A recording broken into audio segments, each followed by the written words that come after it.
बहुत बहुत शुक्रिया मीना, और बहुत बहुत बधाई भी कि मूकनायक का 1 साल हो रहा है, और जिस मूकनायक को बाबा साहब ने लॉन्च किया था वो अब 102 साल उसके इस समय पूरे हो रहे हैं। तो एक बहुत अच्छा मौका है जिस समय मीडिया के चरित्र पर और मीडिया के काम करने के तरीके पर एक स्ट्रक्चर्ड और सुसंगत तरीके से आप ने ये चर्चा रखी है। तो आप का इसके लिए आभार।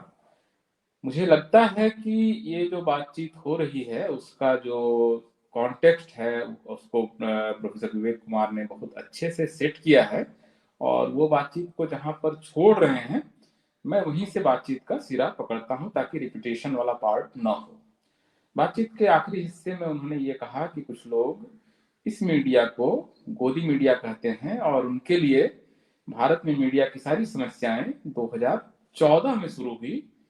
जैसे मतलब इसको क्या मैं कहूं कि मतलब as if everything was hunky dory and everything was fine prior to that. So I would like to argue that media and its sociological structure and the narrative it is producing, it's not that it has something has went wrong in 2014. Rather, it's in a continuity, and it's in a continuity.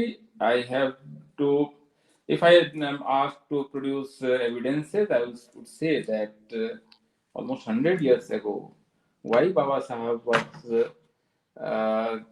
in a mood or in a state of mind that this media is not going to serve the purpose of the oppressed classes. उनको Mooknayak launch ही क्यों करना पड़ा? अगर उस समय ऐसा तो नहीं था कि मीडिया नहीं था।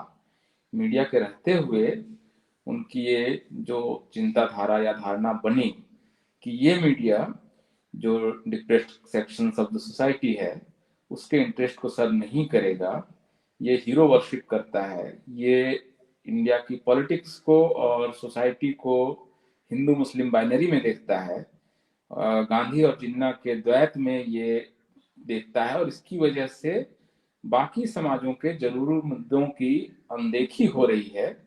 इस नतीजे पर बाबा साहब का जो पहुंचना है वो इस बात का प्रमाण है। इवन बाबा साहब ही क्यों, उसके बाद आप देखिए बाबा साहब को भी इस पत्रिका को लॉन्च करने के लिए साहू जी महाराज ने सीड कैपिटल दिया था। इसके ऐतिहासिक एविडेंसेस हैं और इसके प्रमाण हैं कि शुरुआती रकम उन्होंने दी थी, बहुत सारे लोगों ने सहयोग किया था। उसके बाद भी अगर आप देखें तो लगातार जो भी जाति मुक्ति के सवाल पर आंदोलन कर रहे लोग थे या भारत की सोसाइटी को डेमोक्रेटिक बनाने के आंदोलन में लगे लोग थे, उनको हमेशा अपना मीडिया क्यों बनाना पड़ा? पेरियार को क्यों रिवोल्ट लॉन्च करना पड़ा पत्रिका अपनी? क्यों उनको पूरी अरसू लॉन्च करनी पड़ी? क्यों मान्यवर कांसीराम को क्यों बहुजन संगठक लॉन्च करना पड़ा? तो आप देखिए, या आज मूकनायक आपको क्यों लॉन्च करना पड़ रहा है? ये दरअसल वही स्पेस है जो स्पेस मेन स्ट्रीम मीडिया छोड़ रहा है, जानबूझकर नहीं, बिल्कुल डिजाइन के तहत। वो सेट कर रहा है कि आपको इस समय बातचीत किस मुद्दे पर करनी है, किन लोगों के बारे में करनी है, किन पार्टियों के बारे में करनी है। और इस बात के ग्लोबल एविडेंसेस हैं कि किस तरह से चुनाव को और पॉलिटिकल डिस्कोर्स को मीडिया प्रभावित करता है। इस बारे में जो सबसे पहला रिसर्च और शोध जो हुआ था वो अमेरिका में प्रेसिडेंशियल इलेक्शन के दौरान हुआ था। लगभग वो 60 साल पुराना रिसर्च है जो ये बताता है कि मीडिया जिन विषयों को ज्यादा उभारता है, जिन पर ज्यादा संपादकीय लिखता है, ज्यादा लेख लिखता है, जिन खबरों को ज्यादा कवरेज करता है, लोगों से जब पूछा गया कि आपके महत्वपूर्ण मुद्दे क्या हैं, तो वो वही मुद्दे निकले जिनके बारे में मीडिया बातचीत करता है। इसका मतलब मीडिया निर्णायक रूप से ये तो साबित नहीं करता है कि मैं किन मुद्दों पर किस तरह से सोचूं, लेकिन किन मुद्दों पर बात करूं इसको तय करने की मीडिया की बहुत ज्यादा ताकत है। आज कल्पना कीजिए, भारत दिल्ली का जो 4-5 बड़े न्यूज़पेपर्स हैं, जैसे times of India, Hindustan times, Jagran, Navbharat times, Hindu express, अगर ये 5 या 6 अखबार अगर तय कर लें कि वो बलात्कार की खबरों को पहले पन्ने पर देकर ये बताएं कि दिल्ली में लॉ एंड ऑर्डर की हालत कितनी खराब है, तो आपको लगेगा कि दिल्ली में लॉलेसनेस आ गया है, जंगल राज आ गया है। लेकिन यही खबरें जब अंदर के पन्ने पर सिंगल कॉलम में निपटाई जाएंगी तो आपको लगेगा कि सब कुछ ठीक ठाक चल रहा है।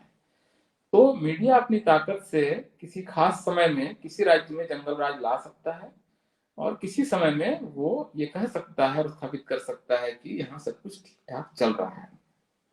तो ये ताकत निर्विवाद रूप से है, और जो अमेरिका में शोध हुआ था उसको कम से कम मेरी जानकारी में, संज्ञान में, अलग अलग देशों में कम से कम मेरे ख्याल से 40-42 तो शोध मैं देख चुका हूँ। ये साबित किया जा चुका है कि एजेंडा सेटिंग की मीडिया की ताकत है।